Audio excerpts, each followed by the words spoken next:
Hola, ahora sí. ¿Cómo está? Bien, gracias. ¿Cómo estás?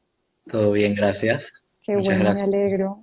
por Gracias a entrar. todos los que nos están acompañando. Darle la bienvenida formalmente a todos los que están aquí. Primero, muchas gracias. Les presento a la psicooncóloga Becky Malca, que accedió a ayudarnos aquí con un tema muy importante sobre la importancia de la salud mental en tiempos de cáncer. Si quiere usted, háblenos un poquito más de usted antes de empezar con los temas puntuales. Bueno, primero muchas gracias, Fernando, por esta invitación. Para mí es un honor poder estar esta mediodía con ustedes. Bueno, yo estudié psicología aquí en Panamá y luego hice una maestría en psicoterapia psicoanalítica y en psicooncología en la Complutense de Madrid. Y bueno, en todos estos años he estado trabajando con pacientes con cáncer y familiares en apoyarlos en todo este proceso tan importante. He estado trabajando tanto en Colombia como aquí en Panamá, en donde ya me radiqué finalmente nuevamente hace 8 años. Eh, y hemos también creado un proceso de formación para profesionales que quieren saber más del proceso y de lo que es la importancia de la psicooncología. Creamos hace 3 años más o menos un diplomado en psicooncología en la USMA, que bueno, en el año de pandemia tuvimos que suspenderlo, pero la idea es que podamos nuevamente retomar esto, porque nuestra idea es que cada vez seamos más las personas que estemos mejor formadas e informadas, independientemente si estamos tanto en el área de salud como si somos un individuo que está atravesando esta situación o un familiar, para que tengamos mayor información y poder hacer de este proceso un proceso de crecimiento personal. Así que gracias por la invitación y por abrir este espacio tan importante.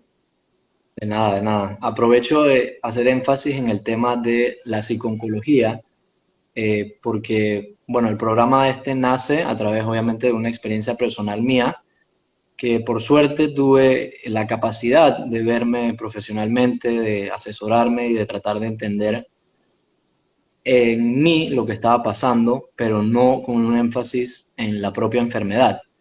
Entonces recuerdo cuando empecé a conversar con usted, que hablábamos del tema de que si se podía usar psicólogos generales para tratar el tema y me hizo énfasis en que es muy importante que el psicooncólogo lo trate, ya que no todo el mundo conoce la enfermedad y eso fue algo que me pasó a mí. O sea, yo sí me vi con profesionales y me ayudó muchísimo, pero al final del día no fue algo que pude aplicar directamente al tema de la enfermedad. Entonces quisiera conocer un poquito qué la llevó a especializarse en psicooncología y la diferencia entre tratarse con un profesional especializado y uno que no lo está. Claro, bueno, en la historia de mi familia hay muchos familiares que tuvieron y que han tenido esta enfermedad, así que fue un tema que, digamos, siempre estuvo en mi mente y en mi historia. Y cuando estuve en el último año de la licenciatura, que había que buscar lugares donde hacer, digamos, como la rotación, el lugar que yo quería inicialmente había cerrado su rotación ese año, entonces me quedé un poco como a la deriva y buscando la lista de los lugares que estaban, realmente fue un poco como algo que no fue, digamos, como una decisión tan consciente en ese momento, y luego fui descubriendo que había parte de mi historia involucrada y que por eso me hizo clic. Escogí el oncológico y realmente salí supremamente conectada con esa experiencia. Fue algo que me nutrió mucho a nivel personal y a nivel académico, y dije, esto es algo que yo quiero hacer. Tuve un poco de temor porque lastimosamente dentro de ese proceso, así como hubo muchos pacientes que salieron bien de su tratamiento, hubo otros que lastimosamente también perdimos, y esto fue algo que me dejó un poquito de duda de si quería trabajar en esto o no. Así que cuando me fui a especializar, inicié primeramente la maestría en psicoterapia psicoanalítica, pero luego sentía que aunque eso me gustaba mucho, había algo que me faltaba, y fue cuando entonces le pregunté a mis padres si me pueden apoyar con esta otra maestría, que no era el plan original de estudio que tenía, y bueno, la pude integrar, gracias a Dios, y desde ahí ha formado parte de mí desde no sé cuántos años, más de 17 años por ahí. Eh, Así que bueno, de esto es algo que forma parte de mi día a día. Y que no quiere decir que con un psicólogo que no tenga esto no se pueda trabajar, porque sería injusto decirlo, pero no es lo mismo porque no tienen la especialidad. O sea, hay muchos temas que tal vez no tienen el conocimiento y la experiencia de saber cómo abordarlo. Y es algo tan delicado, porque aunque estemos hablando de la palabra cáncer, detrás de ese gran apellido, por así decirlo, hay muchos integrantes. Entonces, no toda persona que tiene cáncer necesariamente está afrontando la misma situación y van a haber muchos factores que van a hacer de cada experiencia una situación distinta, empezando porque cada persona es un mundo diferente, pero también cada diagnóstico y dónde está ubicado, la edad de la persona, el tratamiento que va a recibir, son muchos factores que van a estar involucrados y que hacen que la experiencia sea única.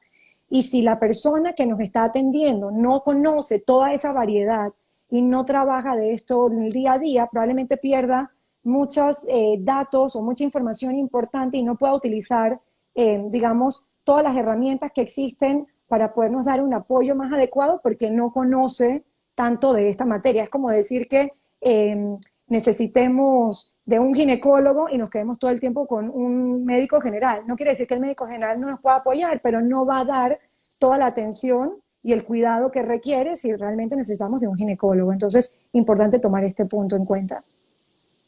Claro, y como mencionas, muy importante que cada quien es un mundo, o sea, todo el mundo toma las cosas diferentes, todo el mundo lo vive diferente. Por ejemplo, en mi casa fuimos afectados toda la familia, obviamente, en especial mi papá y mis hermanos, y cada quien luchando de su manera, a su manera, como pudiera. Y me gustaría empezar con un par de las preguntas que anotamos y llevarlo desde el principio en cómo es importante abordar la noticia del diagnóstico. O sea, decirle a las personas desde un principio que esto está pasando, porque como también mencionó, el apellido cáncer tiene una connotación negativa a otro nivel y todo el mundo lo asocia con el final o con la muerte. Entonces, la importancia de darle la noticia tanto al paciente como a los familiares, ¿cómo sería una buena manera de abordar esto? Claro. Lo más importante saber es que el diagnóstico realmente no lo da el psicólogo, lo da el médico tratante. Y nosotros lo que hacemos es que acompañamos al médico si tenemos ese trabajo con el médico, o muchas veces lo que hacemos es que luego de que la familia y el paciente ha recibido el diagnóstico, entonces somos nosotros, digamos, los que vamos trabajando en ese acompañamiento. Lo más importante aquí que debemos tomar en cuenta es el derecho que tiene el paciente de decidir qué hacer con su diagnóstico.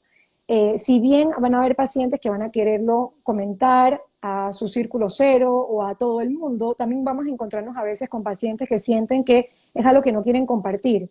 Se respeta su posición, pero tratamos siempre de ayudarle a que vea los pros y los contras de cualquiera que sea su decisión, respetando siempre lo que el paciente vaya a finalmente a decidir. Porque lo que nos hemos dado cuenta, tanto por distintos estudios que se han hecho en los últimos años, como también la experiencia que vemos en el día a día con los pacientes, es que aquellos que no logran tener, así sea algunas personas de su círculo más cercano, para contarles y acompañarles en este proceso, tienen una dificultad mayor en el manejo de sus emociones porque sienten que toda la carga o todo el proceso emocional que se mueve recae solamente sobre ellos. Cuando el paciente siente que tiene algunas personas, y hablo de algunas porque no es cantidad, sino calidad de ese vínculo que tengamos con esas personas que vamos a elegir para que nos acompañen en el proceso, va a ser clave para que la persona pueda sentir ese apoyo y esa cercanía que muchas veces va a necesitar, donde también se respetan los tiempos y se respetan los silencios, porque como dijimos, cada persona va a tener inquietudes y necesidades distintas, pero también alguien que nos ayude, que nos oriente y que nos apoye más allá del equipo médico. Así que sí es importante reconocer primero y ayudar al paciente a que reconozca por qué o para qué creería que sería mejor contarlo o no contarlo, para que no sea algo que lo maneje de una manera impulsiva o basada en el miedo, sino que tenga la capacidad de reflexionar un poco qué lo está moviendo a tomar una u otra decisión, sabiendo que al final debemos respetar la decisión que el paciente así al final tome. Correcto, sí.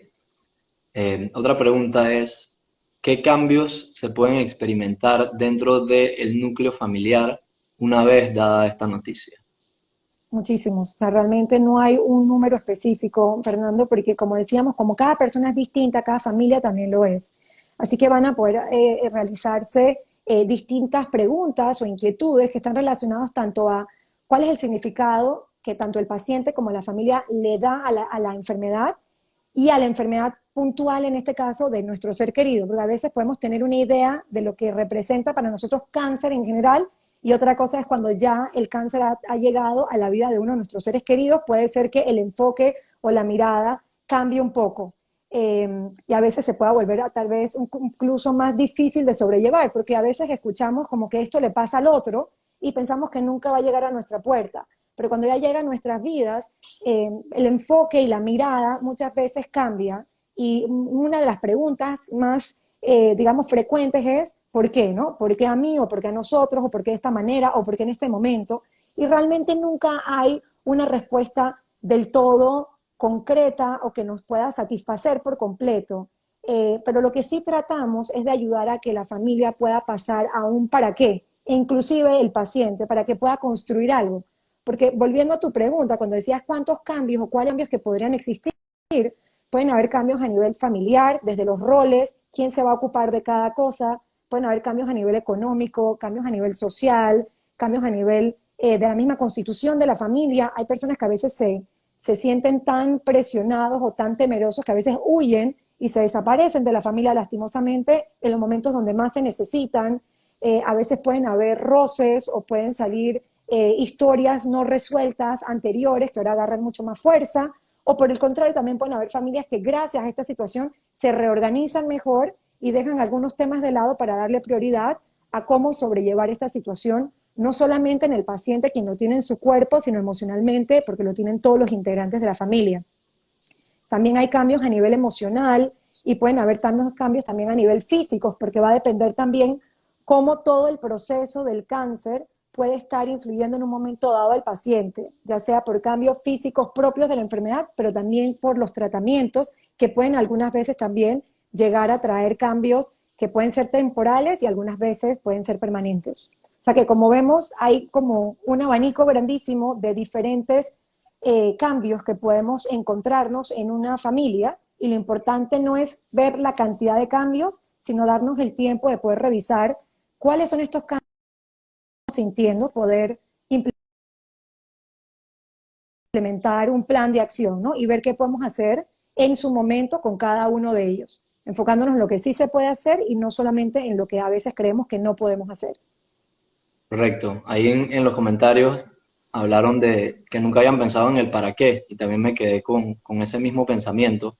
Obviamente al principio del diagnóstico en lo personal a mí me llegó como una bomba, o sea, nunca en mi vida yo pensé que iba a ser una persona que iba a pasar por esto con mi familia, pues, o que iba a tener una persona tan querida que le iba a pasar.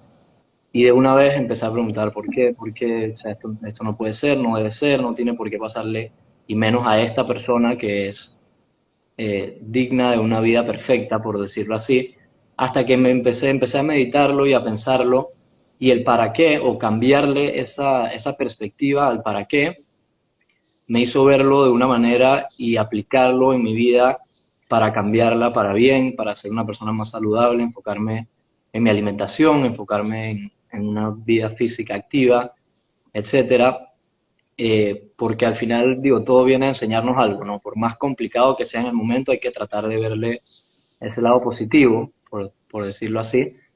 Eh, y también Michelle pone, que me llamó la atención, una pregunta que dice que si el psicooncólogo debe tratar tanto al paciente como al familiar. Y ahí a mí me surgió otra pregunta sobre eso, que si puede ser tratado por el mismo psicooncólogo, tanto el familiar como el paciente. Claro.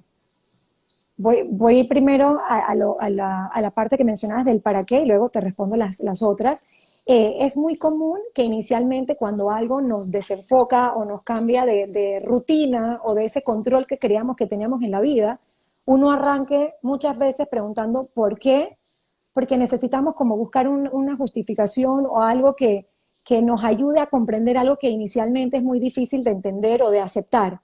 Pero la idea es poder ayudar poco a poco a que tanto el paciente como la familia pueda transitar y pasar de ese por qué a un para que sienta que hay algo que pueda construir y que pueda aprender.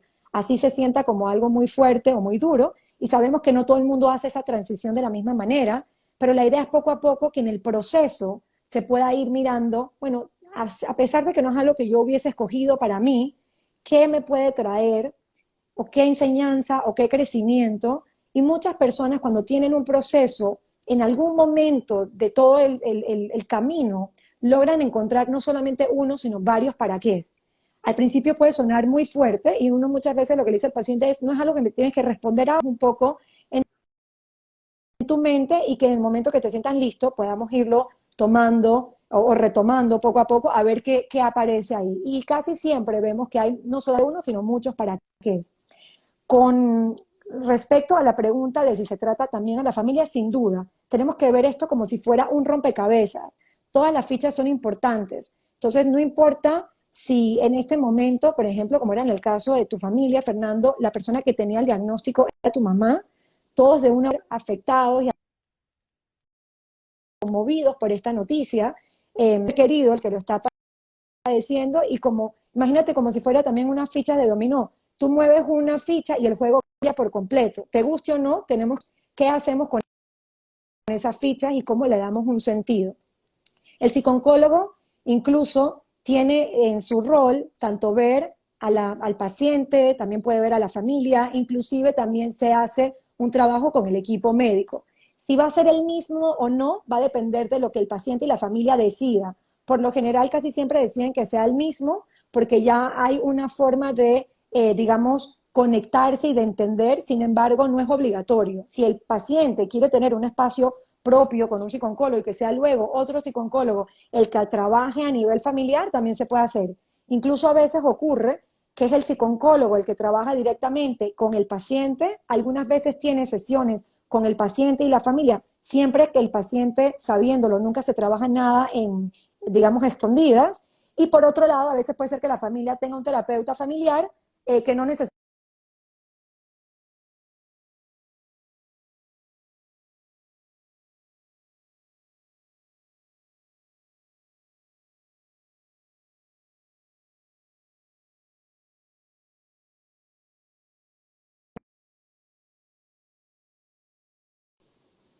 Hola, ¿estás ahí todavía, Fernando? Sí, ya. Adiós. No, no sé si se alcanzó a oír o se frenó. Em, Se frenó en la parte del psicólogo con el paciente. ok, sí, lo que les mencionaba era que va a depender mucho de lo que la familia y el paciente se sientan cómodos. A veces vamos a encontrar que en una misma familia es el mismo psicólogo el que ve, digamos, directamente al paciente y muchas veces tiene sesiones con la familia en donde puede estar incluido el paciente o no, según lo que el paciente decida, y siempre se maneja de una forma transparente, es decir, no se reúne nunca nadie con un miembro de la familia de manera secreta, porque es importante que la confidencialidad esté presente en todo momento. Pero también puede haber familias en donde, por ejemplo, el paciente decida, quiero que el psicólogo solamente me vea a mí, y la familia tiene un espacio aparte, por ejemplo, con un terapeuta de familia que los ve y atiende el tema a nivel familiar. O sea que lo que cada familia y cada paciente vaya decidiendo se puede ir realizando. Correcto. ¿Y cómo, o sea, qué podemos esperar de este apoyo emocional? Porque sé que hay mucha gente que no se siente cómoda expresándose o abriéndose o sintiendo, básicamente. Entonces como que se limitan y dicen, no, que yo no creo en los psicólogos o que esto no es para mí o X o Y excusa para no buscar este apoyo. Entonces, concretamente, ¿qué podemos esperar de un apoyo así en estos momentos para que la gente se motive o conozca los beneficios que hay y que si hay un camino más fácil? Claro. Algo que yo siempre digo a los pacientes es, hagamos un intento, ¿qué es lo peor que puede pasar si lo intentamos? Si vemos que de repente no nos llenó, no nos gustó, bueno, por lo menos tenemos por, digamos, experiencia propia, traté, probé y vi cómo me sentí. Sabemos que no todas las herramientas les son igual de útiles a todas las personas y es totalmente válido que alguien diga, me sentí mucho más cómodo pintando o escribiendo que, por ejemplo, hablando. Sin embargo, en la terapia nosotros utilizamos distintas herramientas para poder trabajar las emociones no solamente conversando, incluso incluimos justamente el arte, el dibujo, la música, cualquier herramienta con la que el paciente se sienta cómodo para tratar de abordar sus emociones. Hay pacientes que a veces necesitan primero escribir o dibujar lo que sienten para luego poder entonces trabajar sobre ello y que les sea más cómodo ir hablando poco a poco sobre lo que hay en su mundo emocional. Lo importante aquí es que ni en esta ni en ninguna terapia se juzga, ni se critica, ni se desvaloriza lo que el paciente o algún familiar diga, todo se toma como importante y lo que tratamos de hacer es como si fuera Imagínate como si estuvieras viendo una película en japonés y yo soy esos letreros abajo que te ayuda a entender. No te cambio el diálogo, no le quito ni le pongo, pero trato de que tú comprendas un poco qué es lo que estás experimentando. Ese es nuestro rol de acompañar, guiar. Muchas veces va a ser para brindar información sobre tratamientos o sobre efectos secundarios o sobre qué cosas se pueden o no se pueden hacer o cuándo sí, cuándo no. Y muchas veces vamos a trabajar específicamente, ya sea miedos, inquietudes o cómo establecer mejores relaciones con nuestros seres queridos. No todo el mundo tiene las mismas inquietudes ni aparecen en el mismo momento. A veces hay personas que aunque estén afrontando un diagnóstico, su mayor preocupación en ese momento ni siquiera es el diagnóstico ni el tratamiento como tal, sino su relación, por ejemplo, con su pareja. Entonces, tenemos que primero ver cuál es la inquietud que tiene el paciente y que él aprenda a escucharse, a identificar cuáles son sus temores, sus inquietudes o cuál es la información que de repente no maneja adecuadamente, porque un paciente bien informado va a ser un paciente que tiene mucho más control y va a poder ser más protagonista en su historia y se va a sentir mucho más seguro, independientemente de cómo se van dando las cosas en el camino. Y eso es lo que nosotros le apostamos, tratar de que el paciente conozca su proceso hasta donde quiera conocer, porque también tiene derecho de no querer conocer más allá, y que podamos ir valorando a lo largo del mismo cómo se va sintiendo y cuáles son sus necesidades. Eso nos ayuda a que el paciente se sienta lo más cómodo posible dentro de la situación y pueda ir utilizando las emociones a su favor y no en contra. Porque las emociones van a estar con nosotros siempre, nos gusten o no. Y en la medida que las vamos reconociendo y le damos un lugar, sentimos mayor capacidad para poderle hacer frente a cualquier situación, por muy complicada o extraña que inicialmente pueda parecer. Sí, sí, muy importante esa parte de que las emociones van a estar porque, como mencionaste antes, la parte de que en el diagnóstico o durante la enfermedad pueden salir a relucir otras cosas y lo más probable esas son emociones que no se trataron en el momento, entonces están agrupadas ahorita mismo y saliendo todas a la vez porque esto es un estado de shock en el que puede pasar todo. Entonces creo que mencionamos aquí porque en las preguntas Jesús dice que qué se puede hacer para manejar esta realidad, para mantener la mente en otro lugar. Entonces, vi que Bueno, tocaste o hiciste énfasis en temas como el arte o la música o el ejercicio que pueden ayudar dependiendo de la persona, ¿no? claro, hay distintos estilos de afrontamiento, Fernando, y no todo el mundo tiene los mismos o no todo el mundo utiliza los mismos en todo momento. Entonces, a veces hay personas que son un poco más, digamos, que se manejan más en la parte de creencia, ya sea que creen en algo o en alguien, entonces de repente rezar sea una fuente de apoyo y es importante conocerlo, eh, digamos, y tener claro que religiosidad no es lo mismo que espiritualidad y es importante conocer esa diferencia y saber que tenemos que respetar cualquiera que sea la inclinación que tenga el paciente y la familia, porque todo es bienvenido. Si para el paciente es importante, para nosotros se tiene que volver importante, ¿no? Tanto como cuidadores, si somos dentro del área de salud, como si somos cuidadores porque somos familia o somos sus seres queridos. Hay personas que a veces necesitan algunas herramientas como meditación, yoga o hablarse a sí mismo. Hay algunas personas que se van más del estilo de afrontamiento más afectivo, que de repente puede ser hablar con alguien sobre sus sentimientos, independientemente si ese alguien es un terapeuta o es un familiar o es un sacerdote o es un ser querido. Hay algunas personas que son más sociales, en donde tal vez no necesitan del otro para contarle sobre sus emociones, pero sí para cambiar de ambiente, para hablar de otras cosas, para tener algún tipo de actividad. Entonces, eso también es un estilo de afrontamiento. Hay algunas personas que son más imaginativas, entonces necesitan crear, dibujar, soñar despierto, y toda esta parte también es importante. Y con el uso de la tecnología hemos visto también que hay muchas personas que necesitan contar su historia a otros, inclusive si ese otro no es alguien que conocen. Y por eso tienen, digamos, tanta fuerza los blogs o estos espacios que estamos compartiendo en este momento, que es poder escuchar a otras personas hablando de un tema que a veces tal vez no me atrevo a hablarlo, pero escuchando que otras personas lo hablan, comienzo a aclarar mi mente o a sacarme de dudas o a replantearme algunas cosas. Igualmente hay personas que son muy cognitivas. Entonces son las personas que a veces necesitan revisar estudios médicos, saber pros y contras, manejar estadísticas, y eso también es un estilo de afrontamiento para muchas personas porque les ayuda a sentir que conocen y manejan del tema. Y hay también personas que son muy del estilo de afrontamiento, que es más la parte física, que necesitan hacer ejercicio o pintar o cocinar o realizar algún tipo de actividad, en donde también el altruismo forma parte súper importante. Entonces puede ser que yo estoy pasando por una situación compleja, pero al mismo tiempo esto me ayuda a enfocarme a cómo puedo ayudar al otro, ya sea que el otro sea mi compañero de la sala de quimioterapia o puede ser un tema que no tenga nada que ver con el cáncer, pero quiero seguir aportando. Entonces, dentro de todos estos estilos de afrontamiento, la gratitud y el altruismo son también dos herramientas claves que van a ser de soporte no solamente en una situación con cáncer, sino a lo largo de la vida de cualquier persona, porque nos ayuda a fortalecer nuestra calidad de vida. Entonces es importante ayudar al paciente y a la familia a que descubran cuáles son sus estilos de afrontamiento. De repente el tuyo, Fernando, puede ser mucho más interesante o tiene más fuerza, por así decirlo, el cognitivo y el social, y el mío puede ser que sea más el físico y el afectivo.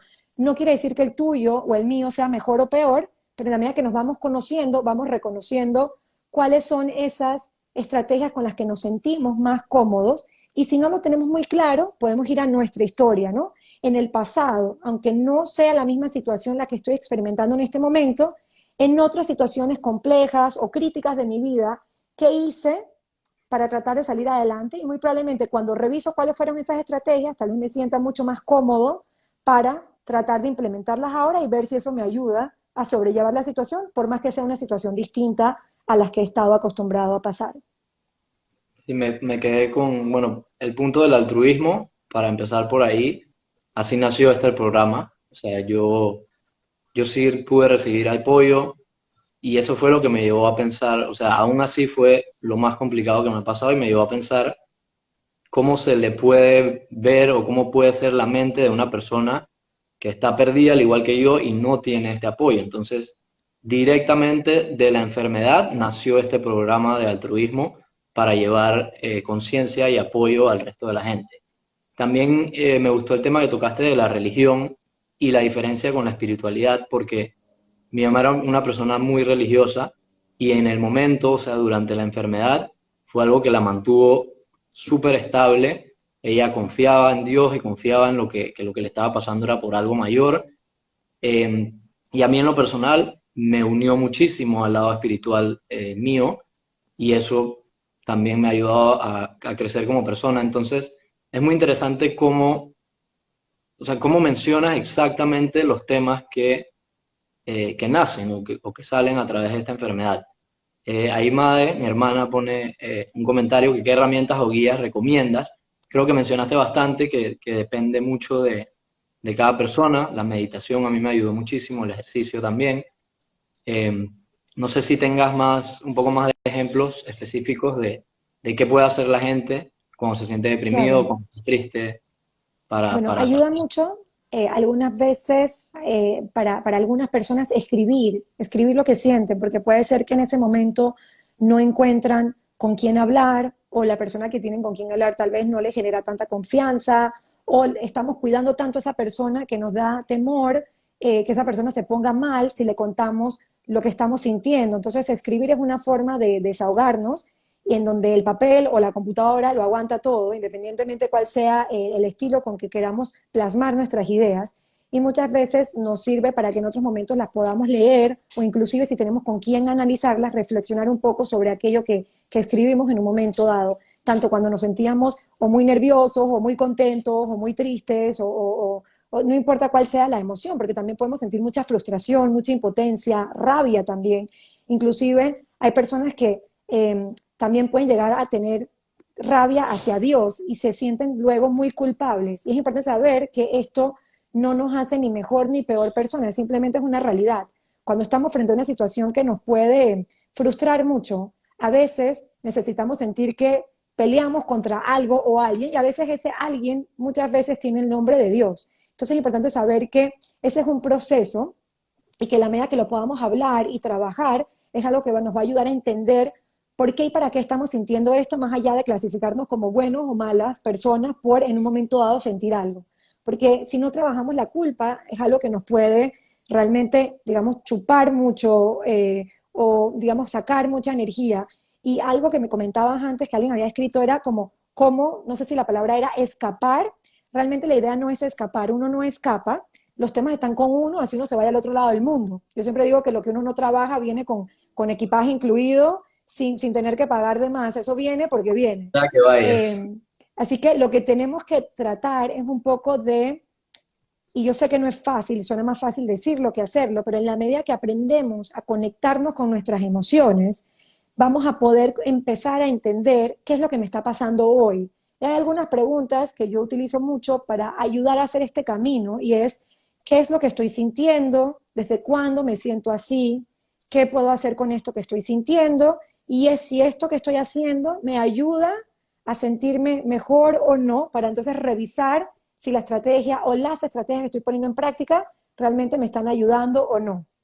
No quiere decir que todo el mundo obligatoriamente requiera de un apoyo psicológico, pero si siento que por mí mismo no estoy siendo capaz de sobrellevarlo o con la ayuda que tengo de mis seres queridos no es suficiente, saber de que tenemos herramientas adicionales como todo el campo de la psiconcología, que sí puede ser y que incluso hay muchos estudios que muestran cómo es tan significativo en la calidad de vida del paciente, de la familia y cómo tiene un impacto súper importante en el mismo adherencia al tratamiento, en cómo yo recibo el tratamiento y cómo yo continúo con los tratamientos, indistintamente cuál es el tratamiento o los tratamientos que estoy teniendo que hacerle frente en un momento dado. Así que es súper importante tratar de conectarnos con cómo nos estamos sintiendo y si sentimos que no es fácil hacer este enlace, buscar a alguien profesional idóneo en el tema que nos ayude a como traducir eso que no estamos pudiendo entender, ¿no? Sobre nuestras emociones. Sí, y eso lo conecto mucho con lo que escribió Made también en los comentarios, de la importancia de hablar. O sea, yo en lo personal era una persona que no comunicaba mis sentimientos, no, o sea, me daba pena o miedo o lo que fuera, y hoy en día estoy en un live contigo hablando de cómo me sentía en el momento. Entonces, definitivamente eso ayuda a soltar, ayuda a entender, a aceptar, en vez de escapar. Estas son, creo que, las estrategias un poco más difíciles, pero que al final aportan un poquito más.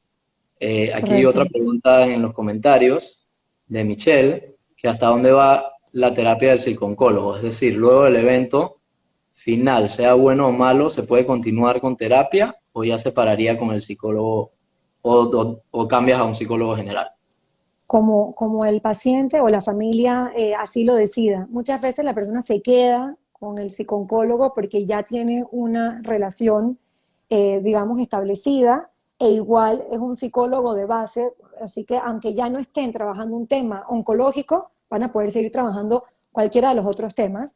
Pero igualmente yo creo que es importante saber que no es solamente para el momento del diagnóstico, ni solamente para el momento del tratamiento. Hay otras etapas importantes por mencionar, que es cuando se habla de un duelo anticipatorio, que es cuando sabemos, por ejemplo, que el paciente va a fallecer, no sabemos cómo ni cuándo, pero sabemos que hay una gran probabilidad de que esto ocurra, por lo que indica, digamos, los diferentes estudios que se le va realizando al paciente, y también se hace un trabajo de proceso de cierre para que el paciente tenga la capacidad de poderse despedir de sus seres queridos y que los que van a quedar aquí entonces puedan hacer también un proceso en donde no es porque si mi familiar murió, entonces ya la vida quedó frenada o no hay nada que hacer, sino hay cosas que pueden seguirse desarrollando, como bien lo has vivido tú y que has creado y has, digamos, transformado de ese impacto y de ese.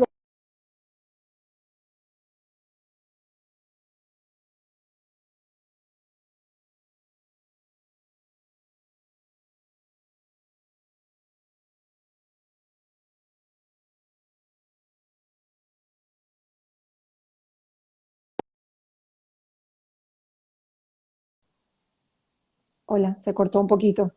Sí, lo que Claro mencionaba que era sí. que sí, que es importante poder darnos cuenta que el proceso no termina únicamente o con el diagnóstico o con el tratamiento, también está la parte del duelo anticipatorio, igual también está el del duelo, si llegara a ver la muerte como tal, pero también está la parte de la supervivencia, digamos, cuando el paciente entra en remisión, cuando el paciente ya está libre de enfermedad y también es una parte importante para ayudar a que el paciente pueda reorganizarse y retomar su vida. Porque aunque el paciente y la familia a veces sueña con el día en que el tratamiento termine, muchas veces cuando el tratamiento termina, el paciente es como cuando un adolescente no ve el día de salir del colegio y graduarse, pero cuando ya está a punto de graduarse quiere volver al colegio, es como que nos da miedo pasar esa nueva etapa y se hace también todo un proceso de apoyo para que el paciente y la familia puedan retomar su vida cuando ya se ha terminado los tratamientos y que pueda volverse a sentir en control de su vida y reorganizarse con las prioridades que en este momento va a tener.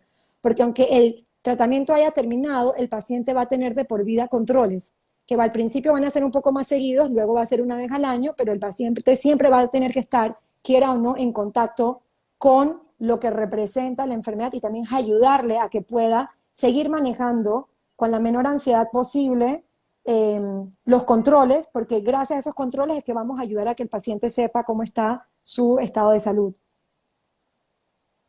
Sí, y un tema muy importante que quería preguntar también para tocar es cómo podemos abordar al paciente durante la enfermedad para saber cómo se siente o para saber qué necesita, porque obviamente en ese momento, como has mencionado, la persona, además de tener la enfermedad, tiene ese peso encima de que está siendo difícil para su familia o de que pobre que me tienen que estar cuidando, etcétera. Entonces, ¿cómo uno puede hacer ese approach sin ser muy insistente o sin incomodar, de tanto preguntar, de tanto querer saber cómo la persona está? Porque al final nace del amor que le tienes a la persona. No quieres saber cómo se siente o cómo la puedes ayudar, pero se puede volver, o sea, es una línea muy delgada entre el ayudar y el annoy o molestar un poquito a las personas porque ya no quieren saber más del tema.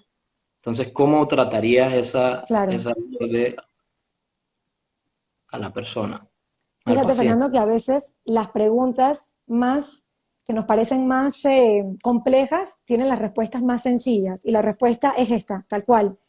Preguntarle directamente al paciente cómo te puedo apoyar y decirle, estoy aquí para ti, dime cómo podemos hacer esto juntos, porque van a haber pacientes que les va a encantar que la persona o su familia o sus seres queridos estén ahí al lado de ellos todo el tiempo, pero también van a haber otras personas que no, que necesitan su espacio. Entonces no podemos basar nuestra ayuda según lo que yo creo que el otro necesita. En vez de suponer o de trabajar según lo que a mí me gustaría, tengo que trabajar y acompañar según lo que el paciente necesita. Y solamente es el paciente el que me va a poder decir qué quiere y qué no quiere. Entonces, lo más importante sería, Fernando, que yo pudiese preguntarle a la persona directamente, por ejemplo, papi, cuéntame qué necesitas en este momento, cómo te puedo apoyar. Yo estoy aquí para ti, te quiero ayudar. No quiero ni estar tan encima tuyo, que te sientas ahogado, pero tampoco que no haga nada, dime cómo. Entonces, construir juntos y teniendo una comunicación transparente, pueden llegar a reorganizarse y saber realmente qué se puede y qué no se puede y cuándo sí y cuándo no. Porque como esto no es algo lineal, va a tener sus altos y bajos. Puede ser que hoy yo te diga, Fernando, sí quiero que te quedes al lado mío, pero en un mes puede ser que yo te diga, ya no necesito. Y si no he tenido la confianza y no ha habido esa comunicación inicial, va a ser más difícil que yo me sienta lista para decirte gracias, pero en este momento no necesito que te quedes conmigo. Así que necesitamos poder tener una comunicación clara, transparente, lo más abierta posible y poder respetar eso que el paciente nos indica que quiere. Si el paciente me dice, dame un momento solo, poder respetar ese momento solo. Si nos ponemos muy ansiosos y nos da miedo que esté solo, podemos decirle, yo respeto y sé que es tu necesidad, voy a estar aquí, pero que sepas que de repente en un rato me voy a asomar y preguntarte solamente para estar seguro que estás bien, o te escribo, y como que puedan llegar a un acuerdo donde no se invada la privacidad del paciente, pero que tampoco seamos el otro extremo que podría ser caer en una negligencia, que tampoco sería positivo. Así que necesitamos hablar. Sí, totalmente, porque para una persona, o sea, sea madre, padre o hijo o cualquiera en la familia que lo está pasando, le puede ser muy complicado decirle al cuidador principal, por ejemplo, necesito un time off, necesito que te alejes, que necesito tiempo a solas, pues porque la otra persona se lo puede tomar a mal. Por Claro. eso la importancia de la transparencia, obviamente, en la comunicación. Eh, Otra pregunta que tenía es, ¿cómo pueden los familiares asesorarse sobre la enfermedad? Porque, o sea, si uno se mete en internet, vas a llegar a un punto en el que no quieres llegar. Entonces, ¿cómo es buena manera de abordar esa información? Porque hay mucho para digerir. Entonces, ¿cómo sería una buena estrategia de eso, para entender Claro, la enfermedad específica del paciente?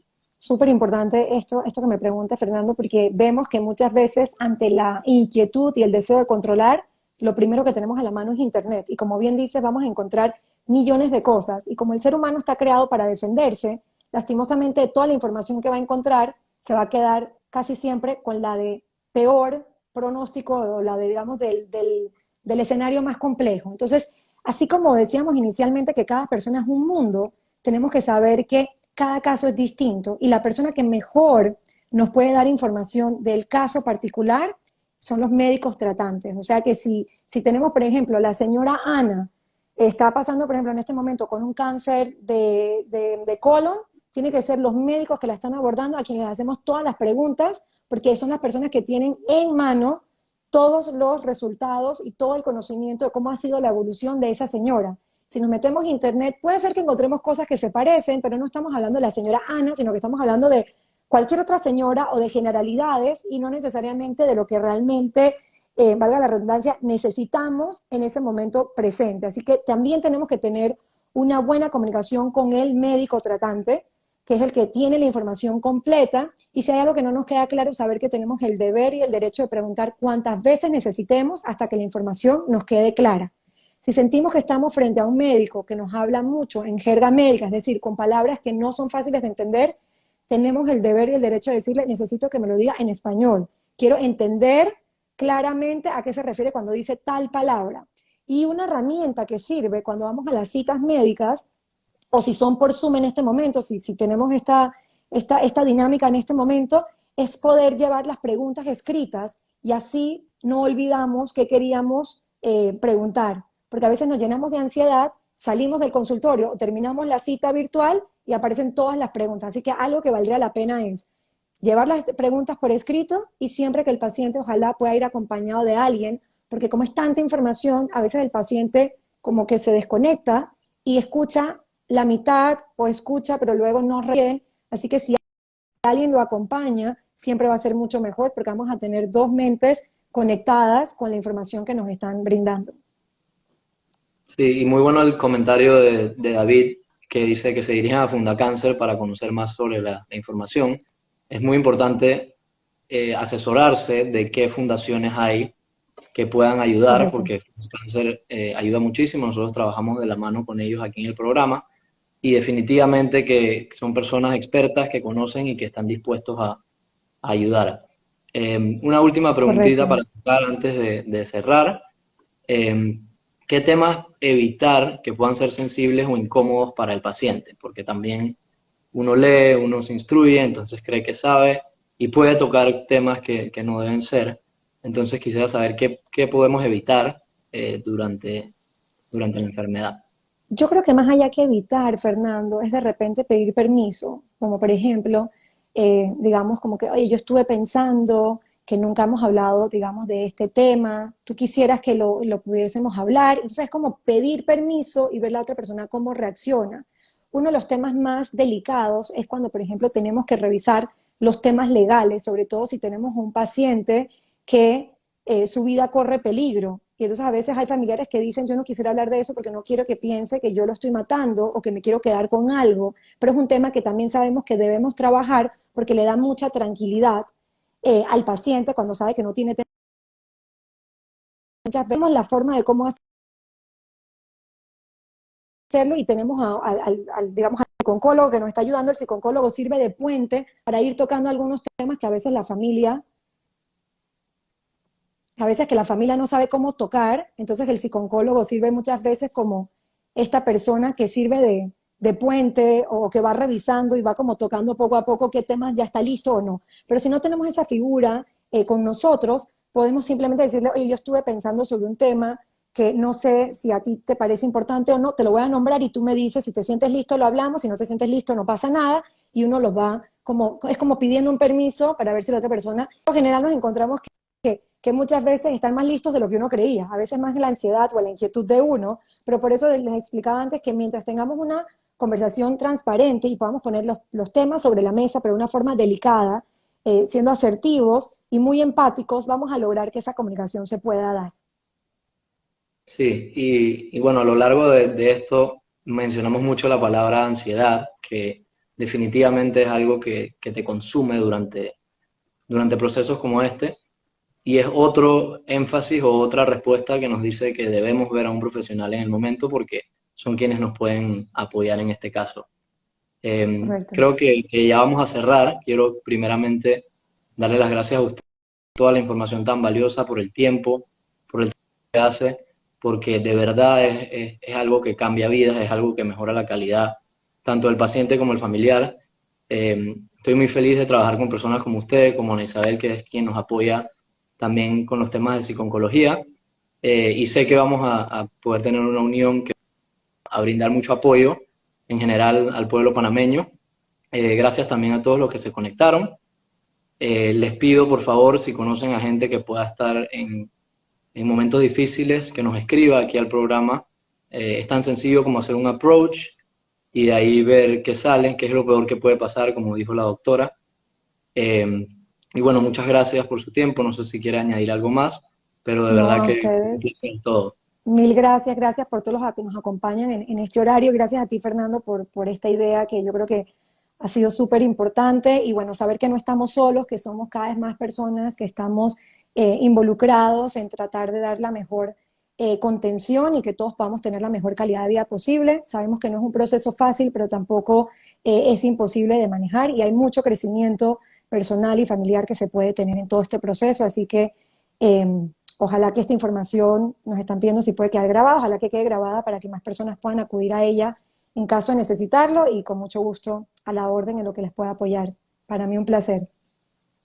Claro que sí, queda grabada para que se le enseñe a todo el mundo y comenten sobre el programa. Lo que queremos es spread the word, que la gente conozca que si hay ayuda, porque esa es otra, ¿no? No muchos se enteran de las cosas que hay a disposición.